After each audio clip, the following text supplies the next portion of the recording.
Good morning friend, welcome to you all in my channel doctor Anshuman Suman. हम लोग आज discussion करेंगे ऑनलाइन टेस्ट 11 का। ठीक है दोस्तों, एक एक करके सारे प्रश्नों का आज हम डिस्कशन करेंगे और इसके बावजूद भी अगर आप लोग को कोई परेशानी है तो आप लोग ग्रुप पर मैसेज छोड़ सकते हैं। ठीक है दोस्तों, आइए। वास्को डी गामा का स्मारक कहाँ है? देखिए, वास्को डी गामा जो था ये पहला यूरोपीय था जो भारत आया था, ठीक है, व्यापार करने हेतु। और ये तीसरी बार जब आया था तो इसकी मृत्यु यहीं पे हो गया था 1524 ईस्वी में। और इसका स्मारक बेसिकली कोच्चि है, लेकिन ऑप्शन में कोच्चि नहीं रहने के कारण इसमें कालीकट आंसर हो सकता है। ठीक है दोस्तों, आगे चलिए।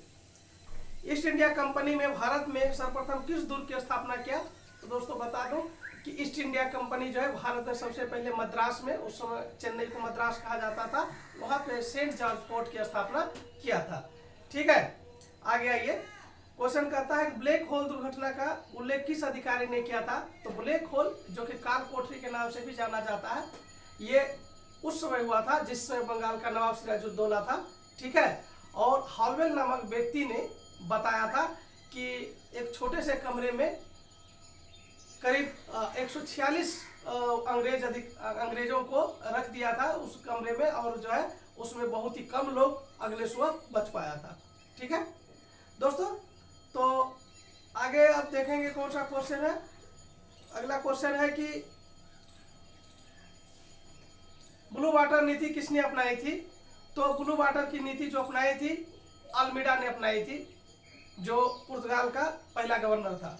ठीक है दोस्तों, ब्लू वाटर नीति का अर्थ होता है कि समुद्री शक्ति को साबित करना, यानी समुद्र में ज्यादा शक्तिशाली होना उसका लक्ष्य रहता है। ठीक है, आगे देखिए क्वेश्चन है भारत में पुर्तगाली शक्ति का वास्तविक संस्थापक कौन था? तो उसका आंसर होगा अल्बुकर्क। ठीक है, पांडिचेरी की स्थापना 1674 ईस्वी में 1600 में किसने की थी? तो इसका आंसर होगा फ्रांसिस मार्टिन ने। ठीक है दोस्तों, आगे ये अल्बुकर्क के बारे में सत्य नहीं है। स्थानीय स्त्रियों से वह अपने अधिकारियों को शादी करने का परमिशन दिया था, क्योंकि वो भारत में आबादी बनाना चाहता था, बढ़ाना चाहता था, ये बात सत्य है। ठीक है दोस्तों, साम्राज्यवाद की नीति यानी इंपीरियलिज्म का प्रिंसिपल उन्होंने अपनाया था, ये भी सही है। ठीक है दोस्तों, और पांडिचेरी में अपना मुख्यालय बनाया था, ये गलत है। उन्होंने जो अपना मुख्यालय बनाया था वो कोचीन में बनाया था। ठीक है, आइए। सेंट जेवियर किस पुर्तगाली गवर्नर के समय भारत आया? तो आंसर होगा मार्टिन डिसूजा। ठीक है, किस कंपनी का व्यापार सहकारिता पर आधारित था? इसका आंसर होगा डच। ठीक है, तो आगे लेके चलते हैं दोस्तों।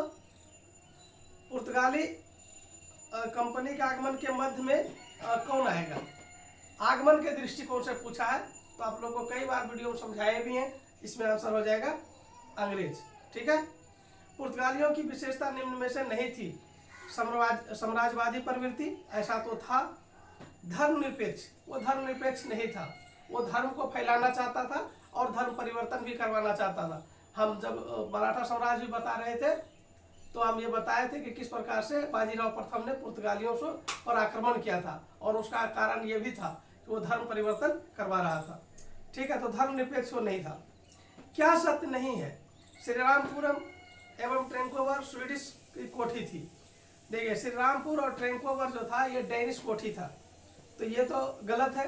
और बाकी दोनों सही है कि 1731 ईस्वी में स्वीडिश कंपनी का स्थापना हुआ था, और ये स्वीडिश कंपनी जो था भारत में नहीं ध्यान देकर चीन पर ज्यादा ध्यान देता था।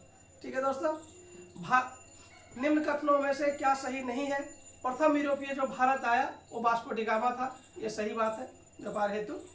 प्रथम अंग्रेज जो आया वो जो जॉन मिंडेन हॉल था, ये भी सही है। अकबर के दरबार में राल्फ फिच के नेतृत्व में मिशनरी आया। दोस्तों यहाँ पे बताऊंगा कि राल्फ फिच अकबर के दरबार में आया जरूर, लेकिन वो मिशनरी के नेतृत्व नहीं किया। मिशनरी का जो नेतृत्व कर रहा था वो फादर मोसेरात था। ठीक है दोस्तों, कौन सुमेलित है? जहांगीर शाह तैमूर वंश का अंतिम योग्य शासक है। ये तो बिल्कुल गलत है, ये अयोग्य शासक था, तो सुमेलित नहीं हो सकता।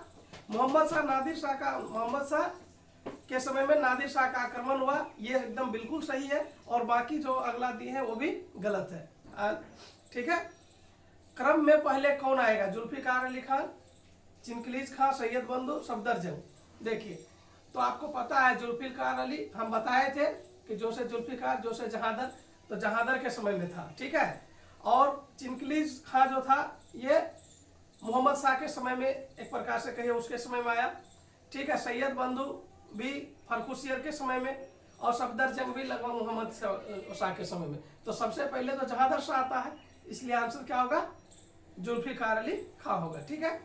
राजा राम मोहन राय को राजा की उपाधि किसने दिया, तो आंसर होगा अकबर द्वितीय, ठीक है दोस्तों। पानीपत के तृतीय युद्ध अहमद शाह अब्दाली को समर्थन दिया, तो बहुत इजी से बताएं आप लोग को, जो रोहिल्ला सरदार था नजीबुद्दौला था, और अवध का जो नवाब था वो शुजाउद्दौला था, ठीक है। इब्राहिम गर्दी कौन था, इब्राहिम गर्दी तोप का संचालक था, किसके तरफ से, मराठों की तरफ से, ठीक है। तो आंसर हो जाएगा ए एंड बी, ठीक है।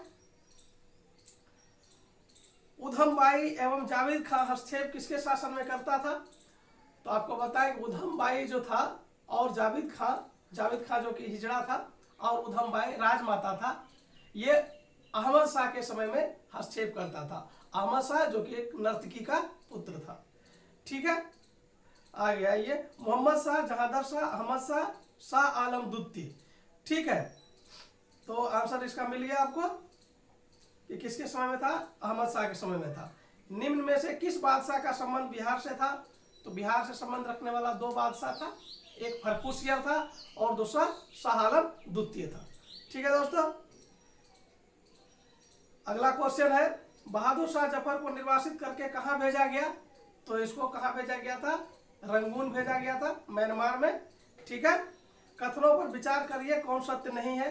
सैयद बंधु को किंग मेकर कहा जाता था, सही बात है। बहादुर शाह का लाश जमुना में फेंक दिया गया था, ये गलत है, जमुना में नहीं, इसकी लाश 70 दिन तक पड़ा हुआ था, ठीक है। जमुना में जिसकी लाश फेंका गया था वो था आलमगीर द्वितीय, ठीक है।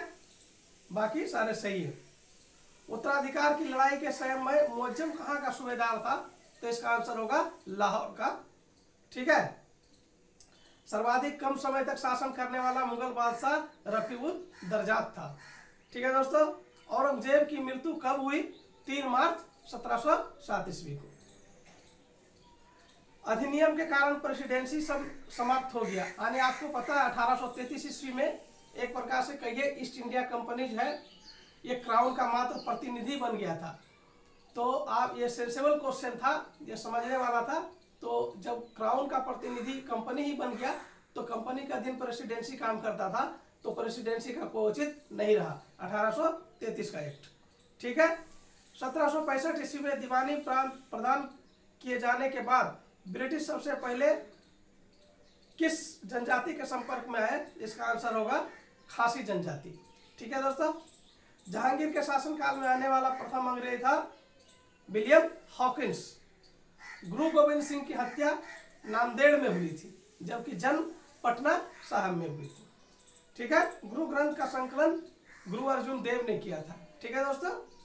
औरंगजेब के दक्षिण के क्षेत्र को जीता, तो ये दोनों को जीता था, बीजापुर और गोलकुंडा को 1686 एवं 1687 में। तो इस प्रकार से सारे क्वेश्चन का डिस्कशन हो गया। Thank you very much.